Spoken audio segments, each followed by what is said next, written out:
you cannot sit still in sports world as it is now. You will die. If we want the America's Cup to be something that just people play at every now and then, and sailing around in very beautiful looking yachts that go walking speed and specks out in the distance, well, fine, but it won't be a sporting event that is taken seriously anymore. Okay, this is the Performance People podcast in partnership with JP Morgan. And today's guest is none other than my husband, Ben Ainslie.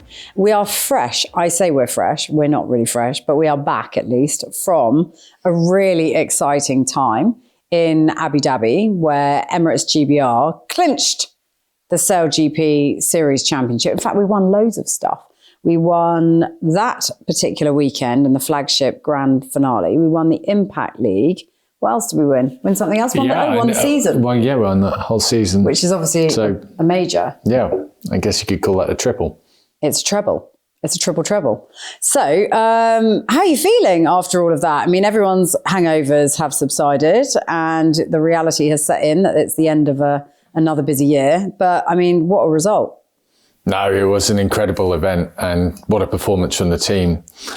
It was difficult, certainly on Saturday, not a lot of wind, and saw big turnaround in the fleet. You know, the teams at the top of the table maybe being a little bit conservative, obviously keeping an eye out on who could make it into that top three for the grand final.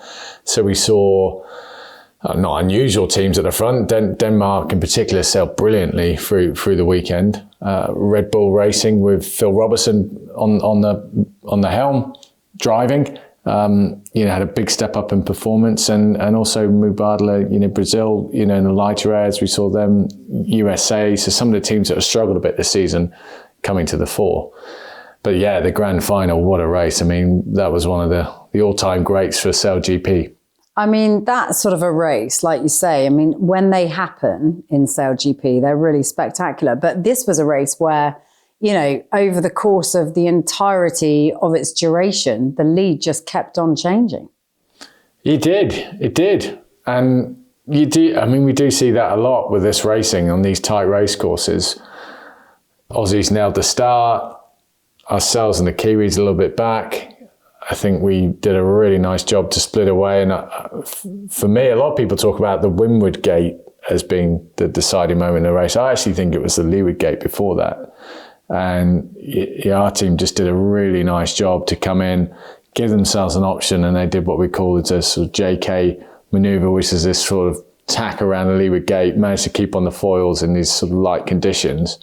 And that then split them from both Australia and New Zealand and gave them all the options, which then came to fore at the top gate. So it was really fascinating, and ultimately a lot of it came down to being in the right place, right time, of course, how the wind played out on that final downwind leg before the turning mark to the finish, and it just fell into place for our team. But you know what, they really deserved it. They've sailed brilliantly all season.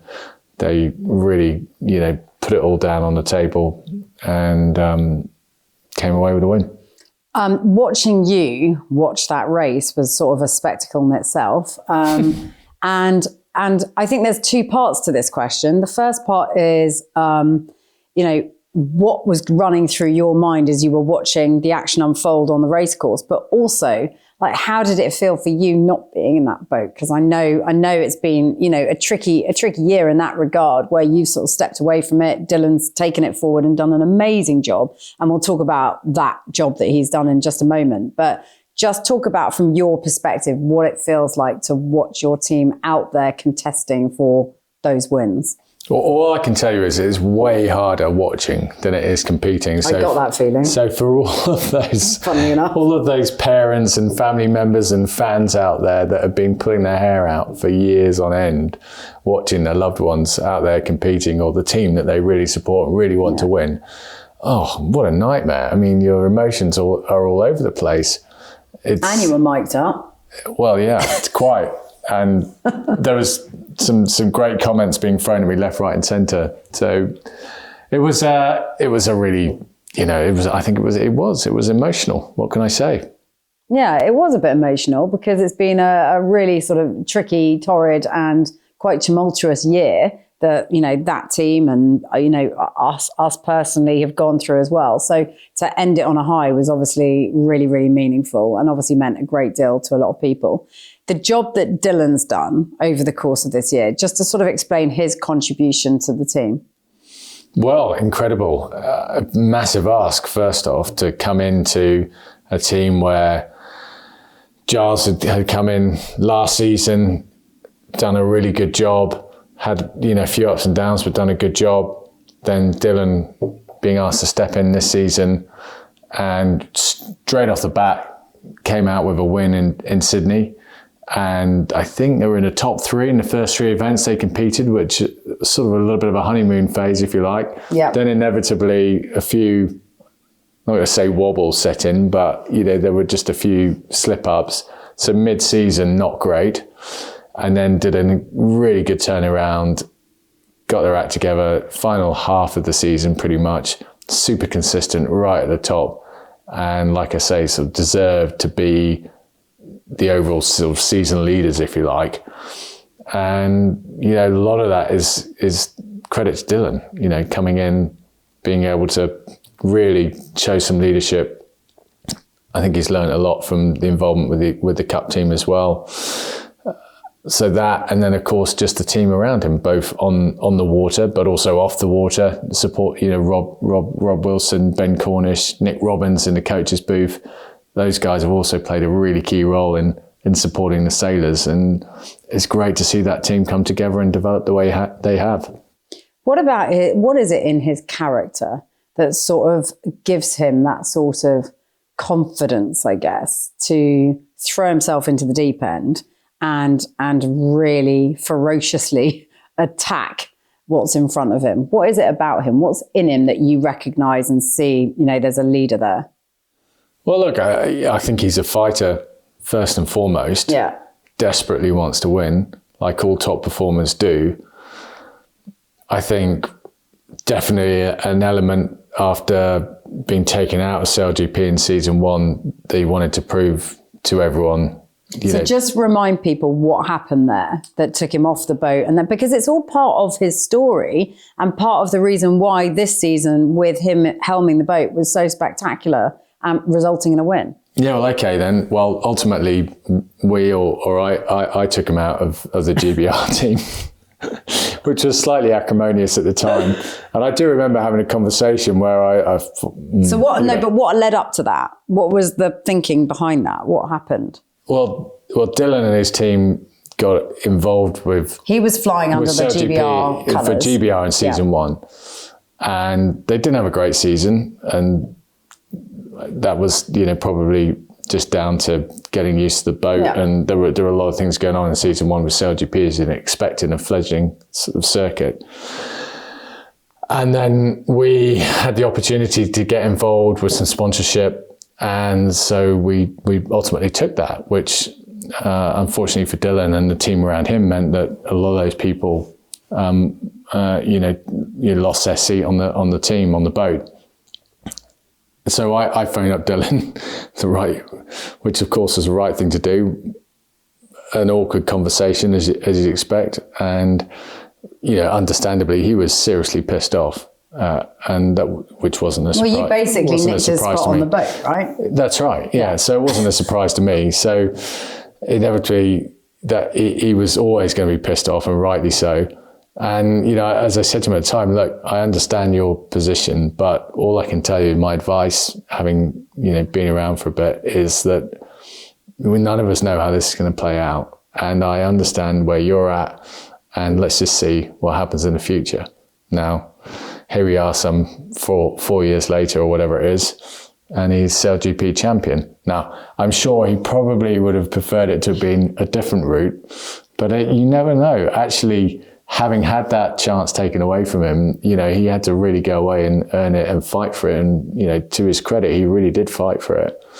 And, you know, I think to answer your previous question, that is part of what drives Dylan to want to be successful, is to prove to the world just what a great sailor he is. And, you know, he did that this weekend alongside the rest of the team.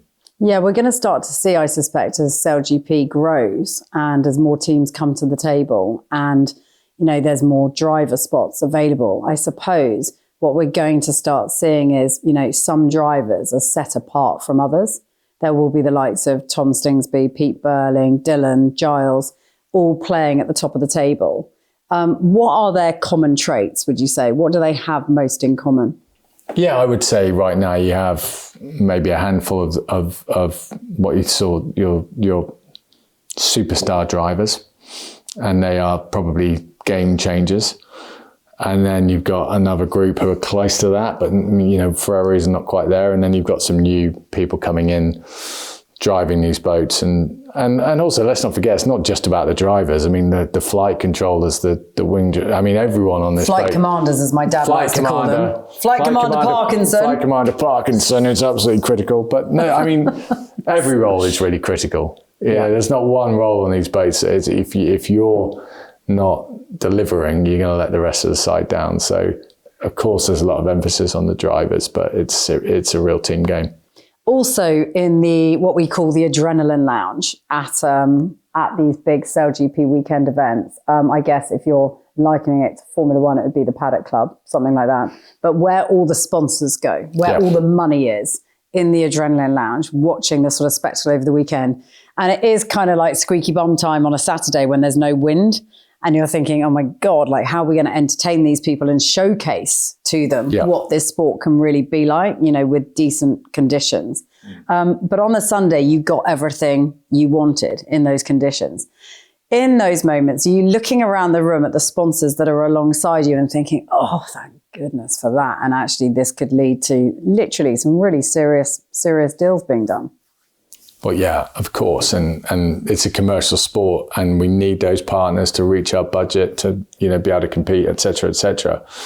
Actually, it's interesting because on the Saturday, we didn't have great conditions. And I know the league, Russell Cootes running the league, was seriously frustrated because they got such a great package and then the wind doesn't deliver and this is the final and. But actually the majority of the people there still said, wow, that was still great racing. It was amazing to see the boats as close as they were. And I think there were a few collisions and there was lots of action. But of course, we all close to the sport know what it can be and desperately want it to be. And Sunday, did deliver and the boats were foiling and it was that much better. But yes, the commercial side of it is just as competitive as it is on the water. And there are some fantastic brands now involved with SailGP. The very highest level of global sports are with SailGP, and that says a lot about the league and where it's going in the future. Yeah, when you think back, it's sort of in its fifth season now, or it's about to tip over into the sixth season anytime soon. But, you think about the journey that it's been on and what Larry Ellison and Russell Cootes have been able to put together in that league. I mean, how serious a sporting prospect is it now? I mean, it's serious. It's really serious. Just off the back of this last weekend where you potentially, signed 3 significant sponsors off the back of that. Okay, maybe they would have signed anyway, but certainly didn't hurt the fact we came away as champions. And, we're going to be in considerable profit next season. I mean, I've been involved with professional sailing for 30 years pretty much, and I've never had a profitable team. So I'd say that's massive. And I know with the league, the deals that they're doing as well, the broadcast figures that are coming through on the back of Abu Dhabi, there's serious, growth in SailGP. And of course, the trick is to keep going. I know the plans that the league have got in terms of new venues, how to make the league more efficient, new teams coming in. It's really, really exciting and great for the sport of sailing. What would you most like to see happen in the next year or so where the league's concerned? I guess from my probably more of a macro perspective, it would be the broadcasting is really key. Of course it is. When you look at any professional sports league circuit, it's about the broadcasting numbers, and you've got to have that growth, and the league does have that. How does it develop that? Whether it's in the different regions. And I think when you look at some of the statistics, some regions you wouldn't necessarily expect to be that high are, and others that you think, well, that's a really strong sailing nation. They should be doing much better. Why are they not? So I know that's a real focus for Russell and the rest of the team at the league to get on top of that. Of course, at the moment, Sail GP is sort of the main sailing proposition that's out there. But the Cup, so the subject of the America's Cup, which is kind of the thing that everyone wants to ask you about first when they speak to you at the moment. But I thought it was important to talk about what happened this past weekend or the past few days with Sail GP first. But let's get to the subject of the Cup. Done deal? I think so, yeah. Yeah, which is incredible in itself for the Cup, the history of the Cup. We all know that, 1851, winner takes all. And now that's changed, and I think for the better, because it can't really survive in that mould of winner takes all. That certainly in the last 10 years or so, it's been dwindling, and you get to the point where Team New Zealand, to survive, have to start taking the event offshore. So then you get away from hosting it in the winning team's home port. So that's the kind of shift, and we're seeing that across all global sports, that they have to be commercial or they die, and that's the same with the America's Cup. And I think this gives it a real massive shot in the arm. So we're talking here about this partnership deal that has been struck between the sort of founder members of this partnership arrangement, and I mean, is the purpose of the partnership, we'll talk about the sort of, what the perceptions might be of this, but is it to ensure the longevity of the Cup? Would the America's Cup have continued beyond this previous cycle that we've just had if this partnership deal had not been signed? Arguably not. I mean, we're in a challenging position as challenger of record, as we have been for this last cycle. And, just Kiwis have won for the third time in a row, amazing achievement, but, really struggling to see where does it go next, and how does the Cup become more commercial? Would it have survived another cycle? Probably yes. Would it have survived another, 3 or 4 cycles? Who knows? Anyway, the reality is that we've created this partnership, I think, for the betterment of the America's Cup. And this is now about how do we create a sustainable sports product that gives the Cup the opportunity to survive another 175 years, or whatever it is. So it's going to be a challenge bringing these teams together in partnership to develop the event both on and off the water. But I think it's very much needed.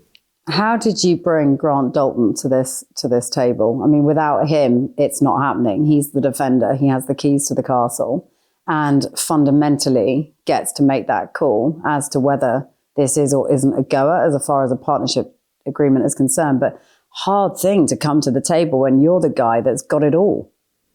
Yeah, it is. And credit to him and Team New Zealand for seeing that opportunity. It's really fascinating. A lot of discussion, of course, there is about the America's Cup. So many sailing fans passionate about the history of the America's Cup.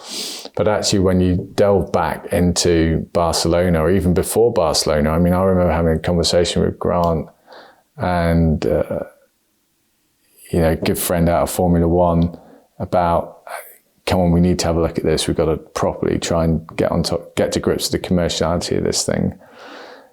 And I know a lot of the other teams involved, well, pretty much actually all of the other teams in Barcelona were having similar conversations. And then during the event, actually, there were some meetings that were hosted by Doug DeVos. There were other meetings that were hosted by different individuals. But again, all of the teams were of the same mind that we need to do something here. We've got an incredible event. It's got so much history, so much prestige, but where do we go from here? Because this isn't really sustainable. What do you know on the inside of the cup, having had a cup team at the last 3 cycles and other cup teams in a similar position, that people on the outside don't recognise about the stresses and strains of running a cup team and why it requires a partnership? Well, it's always been the case that you have a defender and a challenger of record. Now, defender is really in the hot seat, and they are defining the strategy of the event, where it is, when it is, what the rules. Then you have the challenger of record, which is effectively but what our organisation has been for the last 2 cycles. And they have the opportunity to get involved in those discussions, but they're kind of playing catch up to a certain extent. Then you have all of the other teams who really are playing catch up. And I think it's kind of got to the point now that everyone's lost enthusiasm for that structure. And when you got a team as good as Team New Zealand are, and people are looking at that saying, well, surely they've fudged this, surely they've bent the rules in their favour to win 3 times in a row. And having been the person on the other side of that negotiation, I can tell you they really haven't. They've just been bloody good. I mean, I would say they're arguably the best team in the history of the Cup. But nevertheless, it creates an environment of kind of mistrust and disillusionment that why can't we be competitive? And ultimately, the event needs to become more sustainable financially. It needs to be cheaper to participate. It needs to still be cutting edge technology, and I don't think it can lose that sort of technological competition that Formula One has been so successful with. And we need that in the sport of sailing. So I think it very much has its place alongside SailGP. I mean, no one can argue that SailGP hasn't been a huge success and really earned its space right at the top of the sport. But America's Cup is a different competition. I think, you can liken it to the Ryder Cup or something like that. Or, it's a sport that's got real prestige and special event status. We've talked though about how SailGP is a really obvious investable product now. Is the Cup now an investable product? Was it investable before in the way it is now? Absolutely, I think so, and I think all the people involved. It is an investable product now. The America's Cup. I mean, the difference you're looking at the America's Cup to say SailGP is a franchise model and proven to be a really successful franchise model. America's Cup, it's a partnership. So ultimately, the founding teams will all own an equal share in that partnership.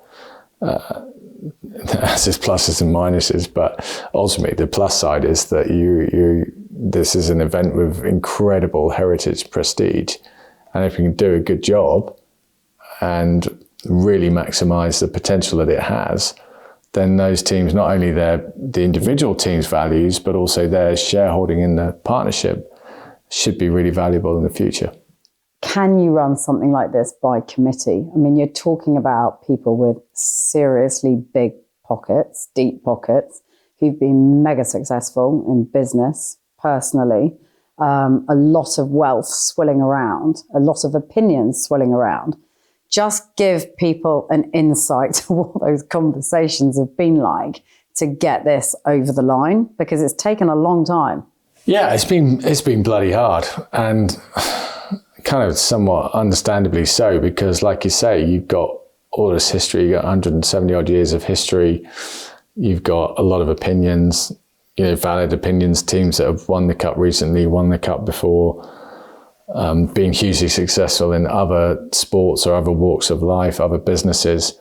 And, understandably all have valid opinions, and trying to get that across the line has been incredibly hard. I mean, there's been some really, really tough conversations, but we're there. And now, ultimately, the partnership will be run by a professional management group. There'll be a board of the teams, but the management of the event will be, both on and off the water, will be neutral. And that's the first time that's ever happened in the Cup. And I think that is what is the shift that's needed to really maximise the potential in the event. What do you see your role as having been in the last 12 months in terms of getting this to a point where it is now a reality. How would you kind of reflect on that? I could Multifaceted. I've probably got to be a little bit careful what I say at this point, but it's been challenging bringing everyone together, and like always, you can look back in the last 12 months, say might have done a few things differently, but ultimately we are now there, and that's taken a lot of patience, a lot of thick skin, and a lot of phone calls, and a lot of late night phone calls to New Zealand. But yeah, it's been a learning experience. Let's put it like that.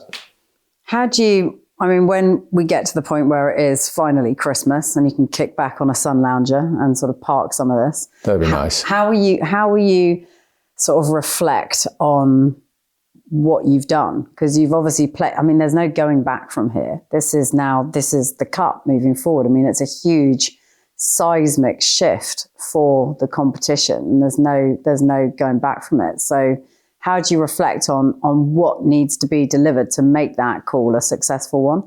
Yeah, look, I think it's needed, and there are going to be traditionalists who disagree and don't like it and think we should be sailing around in J-class yachts and all the rest of it. But ultimately, I think they're wrong, and all the people racing in Barcelona last year also think that this is where we need to go. So we've just got to crack on and absolutely make the most of that potential.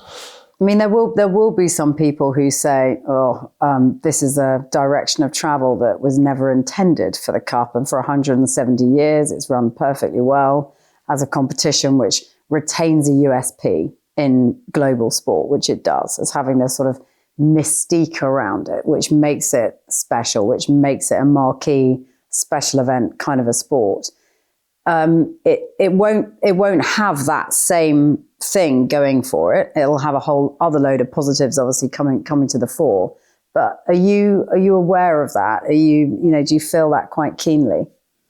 Yeah, for sure. I'm cognizant of all of the opinions out there.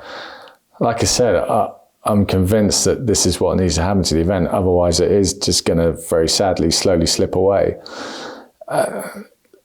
Pretty much every other major sporting competition in the world is evolving, has had to evolve. When you look at the advent of social media, the attention spans of generations of sports fans now, you cannot sit still in sports world as it is now. You will die. So if we want the America's Cup to be something that just people play at every now and then, and sailing around in very beautiful looking yachts that go, walking speed and specs out in the distance, well, fine, but it won't be a sporting event that is taken seriously anymore. So yeah, it's a brave call. It's a tough one to make. But again, I come back to the fact that all the other teams sat there in Barcelona all had exactly the same view. Bloody hell, we've got to do something here, and fast. So the only fly in the ointment, I guess, is how you dovetail with what is a very successful current global traveling circus of a series in SailGP. How are you going to find the talent to sail these cup boats when the SailGP season's super busy? Yeah, it's very different now, whether it's America's Cup or SailGP. That transition for talented young sailors or talented Olympic sailors is so much more straightforward than it was when I was getting involved in the America's Cup, sailing a laser, for example, back with Paul Goodison in 2000, to the America's Cup. That took many years to understand the max racing game and sailing these boats that were 35 tons and just big lead mines. Now they're high performance. You go from high performance to high performance, and okay, there's a team element, but it's much more straightforward. In terms of the events, there's definitely a job to be done to make sure that the events, SailGP, America's Cup, are complementing one another rather than fighting over sailors and fighting over schedules. So how do you make that work though with the schedules? To my mind, it's really clear. America's Cup is the special event status in sailing. It's the Ryder Cup, it's the Football World Cup, however when you compare it. And SailGP is the Formula One circuit, it's the Champions League. That's the 15, 20 events a year globally. And if we look at it that way, then the two events should really complement each other, and gives the best sailors in the world the opportunity to race in two really complementing series. And that's, if we do a good job of that, the whole sport, both events are going to really benefit from that and create something that we've all, since I was a kid growing up getting into sailing, it was always a real challenge to get people to understand the sport, to maybe follow it. And now we're getting audiences. Last SailGP event in Abu Dhabi, I think 4 million viewership. That's, as I understand it, arguably the highest watched sailing race in history. I mean, that's the opportunity we've got now. Have you, big question, chosen your sailing team for Cup World? No. What's the sticking point? There isn't really a sticking point. It's just understanding the schedule and understanding, who are the right people. We've obviously had a great squad last time. I think we'll see a lot of the same faces on the boat again. Maybe some changes, but still to be defined. Are you one of those changes, or are you putting yourself on the boat? Quite possibly one of those changes. I don't know. Time will tell. Still so elusive. But what are the considerations you have to make when considering that, when weighing that up? Well, for a start, it's really important what my wife thinks. Well, that's the first time I've actually heard you actually say that out loud, so that's nice to hear. Yeah. Finally. We walked into that one nicely. Yeah. No, I mean, joking aside, I'm obviously we've got a great family set up. I'm 48 years old. I've got a hell of a lot going on in terms of the business side of the sport. So, can I offer anything to the team? It's kind of, actually, it's not really my decision. It's other people's decision. And if I can contribute, if I can help in any way, then I will. But at the same time, like I said, I've got more than enough on otherwise. It's a bit of a dilemma though, isn't it, when you come to think of it? Because, like we've said earlier, there's only a handful of people that are really good out on these boats, of which you're one of them. So that it's your team taking it forward. Most people would expect you to put yourself on the boat. And I know you talk about the fact that, well, I'll do what's right for the team. What would be right for you? Because you signed off in Barcelona with a really historic placement, which hasn't happened before. And, obviously ran close to the Kiwis in the final, but didn't ultimately clinch it, but got close. So how do you feel? Where's your head at? Yeah, I mean, ultimately it was frustrating to get to the final, not win it. And again, credit to the Kiwis. There were quite a few, including yourself, a lot of people asking me, was that the end of it in Barcelona? But for some reason, it didn't feel like that was the right thing. I didn't really want it to be about, the last thing we had from Barcelona was me retiring. It was a great achievement for the team, and it kind of felt like it wasn't really the right thing. So, who knows? I think the reality is I probably won't sail in Naples. But will that be a regret if you don't, to not sign off the way you wanted to sign off? Yeah, of course. I mean, the regret will be not winning the cup in Barcelona, but I mean, this isn't the perfect world that we live in, is it? So, it kind of is what it is. I don't know what to give that percentage split in terms of whether will he or won't he. I'm not sure which side that's really coming down on. We'll have to revisit that at a later. No, but I mean, it sounds really corny. I know people just think, oh, that's rubbish, but it is honestly. And actually, when we started the team back in 2014, I remember some people saying, oh, well, are you going to steer the boat, or are you going to even be on the boat? And it's the same answer then. I'll do whatever is the right thing for the team. And I've had to make some really tough decisions for the team in terms of other people on the boat, but also, we've got a fantastic coaching team. Rob Wilson leads that. And at any time before that, he said to me, look, Ben, there's someone, you're not up to it. But I would have that would have been it. So it's not just my decision. There are a lot of people involved in that, and that's the way it has to be.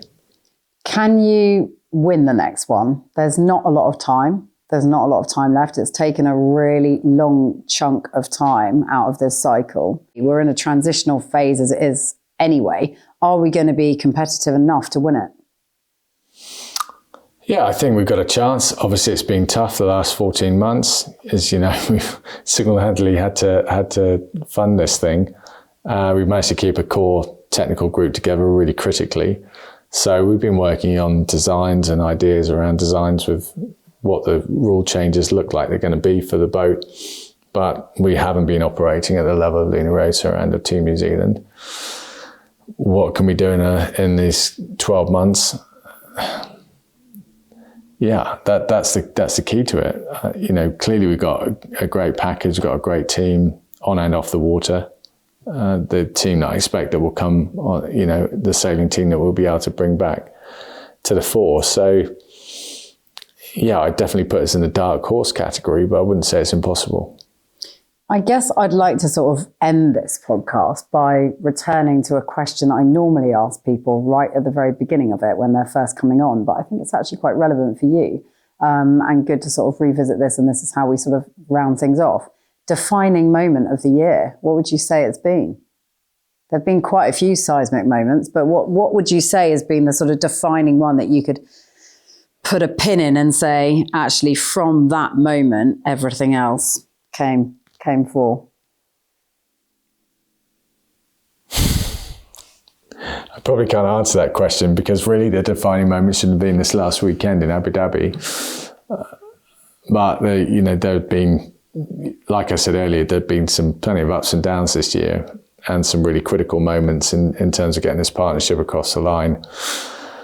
Yeah, I think the whole year has been one massive roller coaster ride, but between Abu Dhabi, getting this partnership across the line, finishing off on a really, really positive note, and looking forward to strong 26 and beyond.